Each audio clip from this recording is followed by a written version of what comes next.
নাই, আমাৰ নিবনুৱা সমস্যা সমাধান কৰা নাই, দুখীয়াৰ উপকাৰ কৰা নাই। আকৌ যদি তেনেকুৱা দল কংগ্ৰেছকে আমি ভোট দিওঁ, আমাৰ হয়জনা হ'ব। তাৰ কাৰণে অনুৰোধ কৰিছো আপোনালোকে যাতে এটা ভোট পদুম ফুলত দিয়ে, বিজেপিত দিয়ে, সুৰেশ বৰা ডাঙৰীয়াক দি যায়। ৰাইজ মহামাৰী মই আজিলৈকে দেখা নাই। আপোনালোকে মহামাৰী কিমান দূৰ?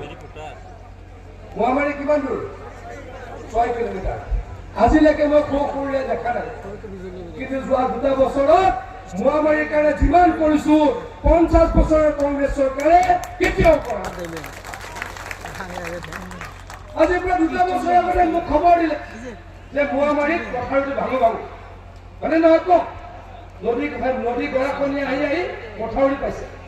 লগত মই নগাঁও জিলা আৰু মৰিগাঁও জিলাৰ ইঞ্জিনিয়াৰসকলক পঠালো, ডিচি সকলক পঠালো আৰু টেম্পৰাৰী কাম কৰি সেই বছৰ আমি বানপানীৰ পৰা ৰক্ষা কৰো। এটা মিছা কথা কৈছো নেকি আপোনালোকে কওক? মই মিছা কৈছো নেকি আপোনালোকে কওক? মিছা কথা শুনিলে এজনে ক'লে মই আপোনাক গুচি যাম। এজনে যদি কয় আপুনি মিছা কথা কৈছে, উঠি পেলাই কওক, মই ক্ষমা খুজি ওলাই গুচি যাম। কৈছো নে নাই কওক? তাৰ 5 বছৰ কি কৰিলো?